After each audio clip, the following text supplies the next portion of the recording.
Hello मेरे प्यारे दोस्तों, तो एक बार फिर से स्वागत है आपका अपने यूट्यूब चैनल वर्क्स वंडर में। आज हम बात करेंगे द फैक्ट्रीज एक्ट 1948 के बारे में। यह टॉपिक उन सारे लोगों के लिए इम्पोर्टेंट है जो रेलवे में होने वाले डिपार्टमेंट एग्जाम की तैयारी में लगे हुए हैं, चाहे वो 30% का एग्जाम हो या फिर 70% का एग्जाम हो। इसके अलावा ये दूसरे एग्जाम जैसे वेलफेयर इंस्पेक्टर और जितने सारे लेवल 6 के एग्जाम है उनके लिए भी बहुत ही इम्पोर्टेंट है। तो आइए शुरू करते हैं आज का हमारा ये topic, the factories act 1948। Channel में आगे बढ़ने से पहले हमारे चैनल को कीजिए सब्सक्राइब ताकि आपको लेटेस्ट नोटिफिकेशन मिलता रहे। तो आइए शुरू करते हैं। आज का हमारा सबसे पहला क्वेश्चन है, when was the factories act 1948 came into force. कहने का मतलब है कि जो फैक्ट्री एक्ट है वो कब फोर्स में आया। तो इसका सही आंसर है 1 अप्रैल 1949 को। फैक्ट्रीज एक्ट कब फोर्स में आया? तो 1 अप्रैल 1949 को ये फोर्स में आया। अब बढ़ते हैं आगे कि फैक्ट्रीज एक्ट होता क्या है और कहाँ ये अप्लीकेबल होता है। तो जहाँ पे बहुत सारे लोग काम करते हैं तो उसको रेगुलेट करने के लिए फैक्ट्रीज एक्ट लागू किया गया है। तो फैक्ट्रीज एक्ट हमने देखा 1 अप्रैल 1949 को लागू हुआ था। तो उसमें कहाँ कहाँ ये लागू हो सकता है? तो ये पूरे इंडिया, होल इंडिया में लागू हो सकता है। और ऑल फैक्ट्रीज जहाँ पे 10 से ज़्यादा एम्प्लॉय है और वहाँ पावर का यूज किया था तो वहाँ पे वो फैक्ट्रीज एक्ट लागू होता है। इसके अलावा जहाँ पे पावर का यूज नहीं होता, इलेक्ट्रिसिटी का यूज नहीं होता, उस केस में 20 या उससे ज़्यादा एम्प्लॉय काम कर रहे हो तो फैक्ट्रीज एक्ट 1948 लागू होता है। तो क्वेश्चन है, where did the factories act 1948 is applicable. आपसे पूछा जाएगा कि where did the factories act 1948 is applicable और आपको 3 ऑप्शन दिए जाएंगे, जैसे whole India, all the factory using power employ 10 और more than worker, all factories not using power employing 20 और मोर देन वर्कर, और ऑल अबव द। तो आपको ऑल अबव द ऑप्शन मारना है। बढ़ते हैं next, who is the adolescent according to the act. तो यहाँ एक्ट का मतलब आप फैक्ट्रीज एक्ट 1948 ही समझिएगा। यहाँ क्वेश्चन पूछा गया है कि कौन एडोलेसेंट है अकॉर्डिंग टू फैक्ट्री एक्ट 1948 के अंडर। तो वैसे person, a person completed his 15 year of age but not his 18। वैसे पर्सन जो अपना 15 साल का उम्र पूरा कर चुका हो बट अभी भी 18 साल की उम्र से नीचे का हो, उसे एडोलेसेंट कहा जाएगा फैक्ट्रीज एक्ट 1948 के तहत। तो ये आपसे क्वेश्चन पूछा जा सकता है कि फैक्ट्रीज एक्ट 1948 के अंडर एडोलेसेंट किसको बोलेंगे। तो वैसे पर्सन जो 15 साल का एज पूरा कर लिया हो लेकिन 18 साल से कम आयु का हो। नेक्स्ट क्वेश्चन है, who is child according to the act. अब एक्ट का मतलब यहाँ पे फैक्ट्रीज एक्ट 1948 है तो उसके अकॉर्डिंग चाइल्ड किसको बोला जाएगा। तो चाइल्ड बोला जाएगा a person who has not completed his 15 years of age. वैसा पर्सन जो अपना 15 साल का आयु पूरा ना किया हो तो उसको हम लोग चाइल्ड बोलेंगे। बढ़ते हैं आगे, हमारा नेक्स्ट है, who is young person according to the act. अब यंग पर्सन कौन है अकॉर्डिंग टू द एक्ट। तो आइदर चाइल्ड और एडोलेसेंट दोनों ही क्या किस कैटेगरी में आएगा, यंग पर्सन की कैटेगरी में आएगा। आइदर चाइल्ड और एडोलेसेंट दोनों किस कैटेगरी में आएगा, यंग पर्सन की कैटेगरी में आएगा एज पर फैक्ट्रीज एक्ट 1948। नेक्स्ट क्वेश्चन है, who is adult person according to act. अब यहाँ एक्ट का बात हुआ है तो फिर से रिपीट कर देता हूँ कि यहाँ पे एक्ट का मतलब फैक्ट्रीज एक्ट 1948 होगा। तो उसके अकॉर्डिंग अडल्ट पर्सन किसको कहा जाएगा। तो इसका आंसर होगा who has completed his 18 years of age. तो सबसे पहले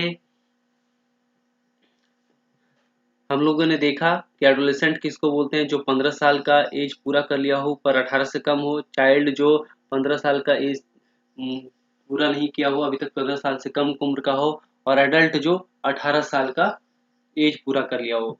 ये 3 कैटेगरी में हम देखे हैं। उसके आगे देखते हैं, factories are required to be provided by factories, facilities are required to be provided by factories. तो एक फैक्ट्री को अपने जो एम्प्लॉय है, जो वर्कर है, उसको क्या क्या फैसिलिटीज दी जानी चाहिए।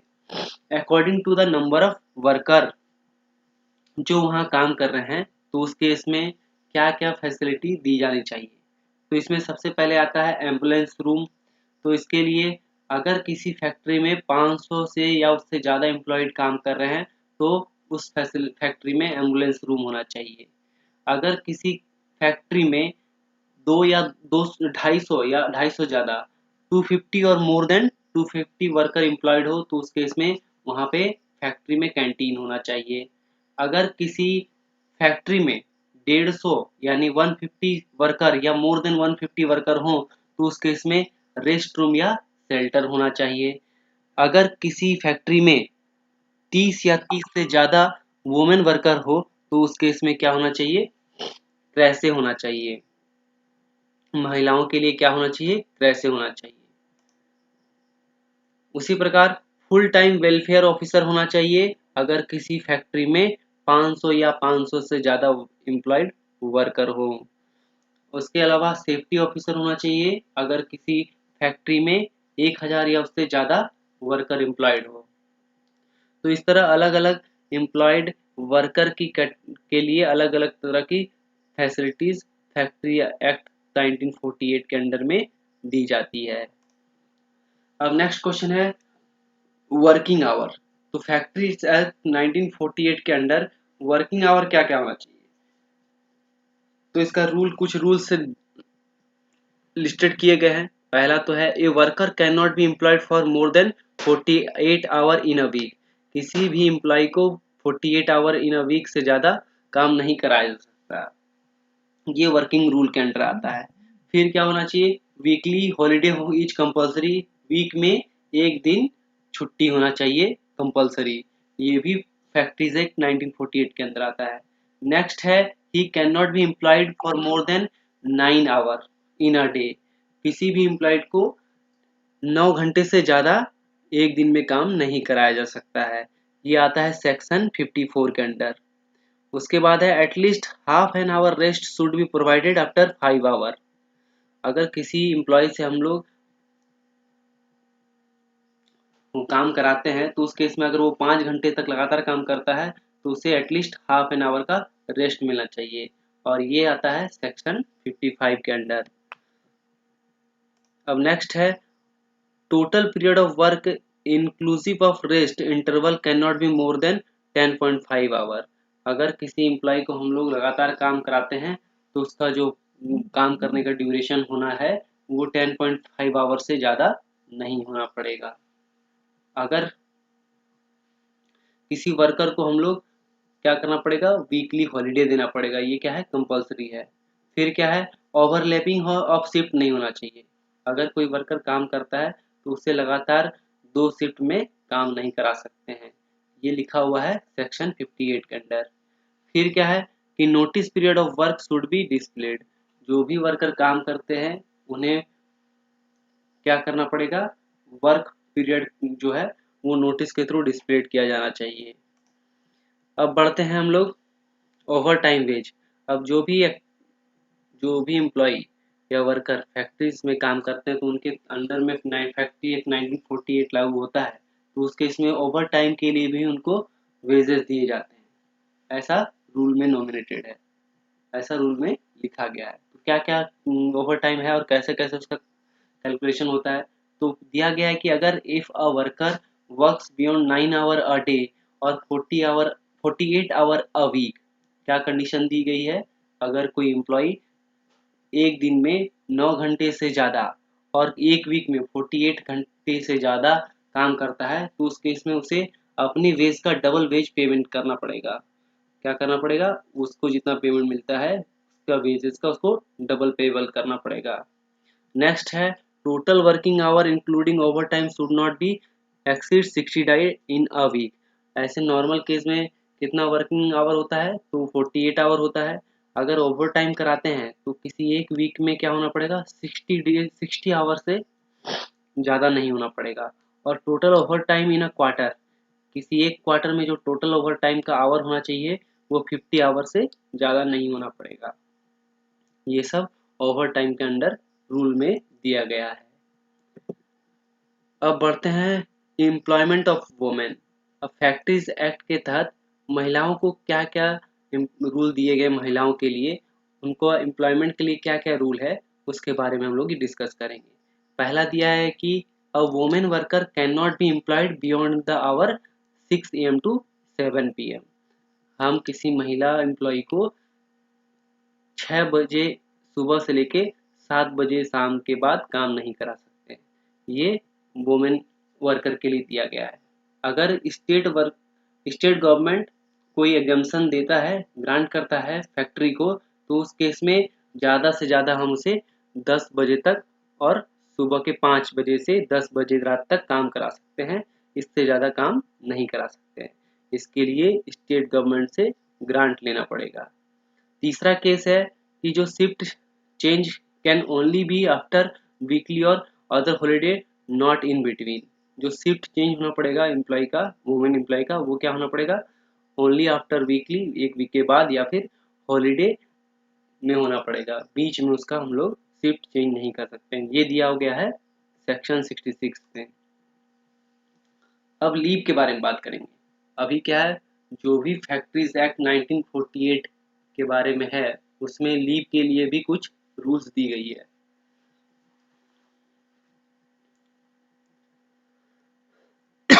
अब दिया गया है कि worker is entitled in every calendar year annual leave with wages at the rate of 1 day for every 20 days. अगर कोई भी वर्कर 20 डेज तक काम करता है तो उसे एक दिन का लीव मिलेगा, बशर्ते वो क्या होना चाहिए, पिछले कैलेंडर ईयर में 240 दिन का काम किया होना पड़ेगा, और या फिर 240 दिन से ज़्यादा का काम किया है तो उसे हर 20 दिन के लिए एक छुट्टी नॉमिनेट की जाती है। अगर कोई चाइल्ड वर्कर है तो उसे हर 15 दिन में एक छुट्टी मिलेगा। अगर कोई 15 दिन तक काम लगातार करता है तो उसका एक छुट्टी क्रेडिट होता है। पर अगर कोई अदर देन चाइल्ड वर्कर है, जो चाइल्ड वर्कर नहीं है, तो उस केस में उसका क्या करना, 20 दिन में एक छुट्टी क्रेडिट होगी। और इसके लिए क्या करना पड़ेगा, इसके प्रीवियस ईयर में उसे 240 दिनों का ड्यूटी कंप्लीट किया होना पड़ेगा, तभी ये केस लागू होगा। अब है कि leave can not be taken for more then 3 times in a calendar year. ये हम बात कर रहे हैं फैक्ट्रीज एक्ट 1948 के बारे में। इसमें क्या कहा गया है कि किसी एक कैलेंडर ईयर में हम 3 बार से ज़्यादा छुट्टी नहीं ले सकते। और child worker is entitled to 1 day per every 15 days. और चाइल्ड वर्कर क्या कर सकते हैं, 15 दिन में एक छुट्टी उनको क्रेडिट किया जाता है। उसके बाद है leave can be accumulated up to 30 days in case of adult and 40 days in case of child. तो किसी एक कैलेंडर ईयर में अगर कोई अडल्ट है तो उसे 30 डेज का लीव मिलेगा, और अगर कोई चाइल्ड है तो उसे 40 डेज का लीव ग्रांट किया जाता है, लीव मिलता है। अब है चाइल्ड एम्प्लॉयमेंट के बारे में बात करेंगे। हम क्या करेंगे, चाइल्ड एम्प्लॉयमेंट के बारे में बात करेंगे। According to factory act 1948, child below age of 14 should not be employed. सबसे पहला इसका पॉइंट है सेक्शन 67 के अंडर कि child below age of 14 should not be employed. वैसे एम्प्लॉय जिसका एज 14 साल से 14 ईयर से कम है तो उस केस में उसे एम्प्लॉयड नहीं कर सकते। नेक्स्ट है चाइल्ड अबव 14 बट बिलो 15। अगर कोई बच्चा 14 साल से बड़ा हो पर 15 साल से छोटा हो तो उस केस में उसे हम लोग 4.5 आवर ही काम करा सकते हैं एक दिन में। अगर कोई बच्चा 14 साल से बड़ा पर 15 साल से छोटा है तो उसे हम लोग एक दिन में 4.5 आवर ही काम करा सकते हैं।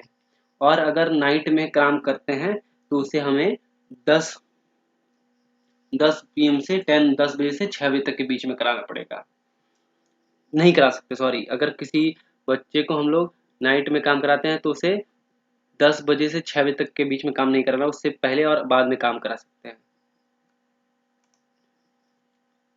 अब एडोलेसेंट के बारे में क्या लागू होता है चाइल्ड एम्प्लॉयमेंट के केस में। अब पर्सन, पहले तो एडोलेसेंट हम लोग को पता है, अभी हमने पिछली स्लाइड में देखा कि अगर कोई भी पर्सन 15 साल से बड़ा पर 18 साल से छोटा हो तो उसे हम लोग एडोलेसेंट बोलेंगे।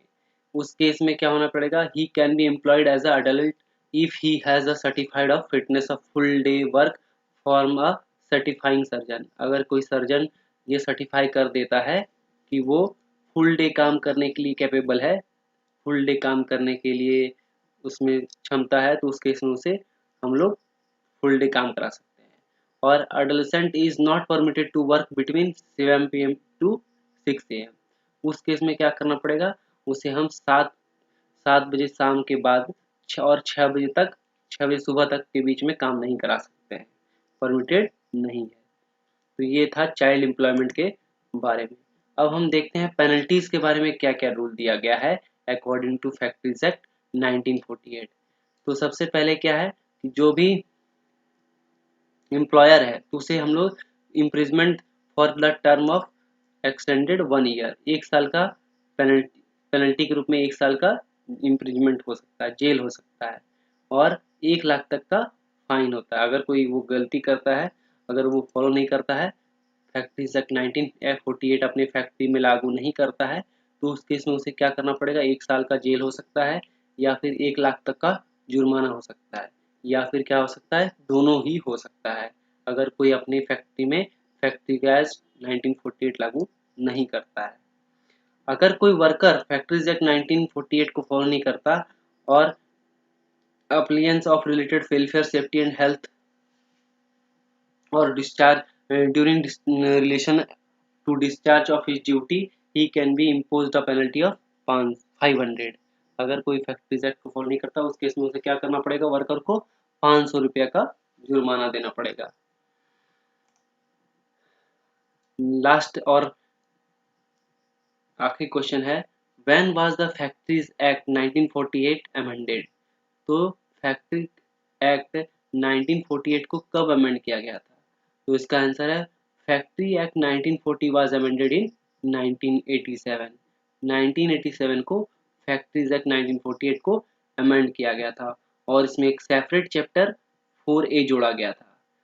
ये डील करता है provision dealing with hazards process in the wake of Bhopal gas tragedy. जब भोपाल गैस त्रासदी हुई थी उसके बाद फैक्ट्री एक्ट 1948 में एक सेपरेट चैप्टर अमेंड किया गया था 1987 में इन फैक्ट्रीज एक्ट 1948। तो थैंक यू दोस्तों, मिलते हैं अगले वीडियो में। हमारे चैनल को कीजिए सब्सक्राइब और लाइक कीजिए ताकि ये वीडियो ज़्यादा से ज़्यादा लोगों तक पहुंच पाए, और प्लीज़ कमेंट में बताइए कि आपको आगे कौन से टॉपिक से रिलेटेड क्वेश्चन आंसर्स की डिस्कशन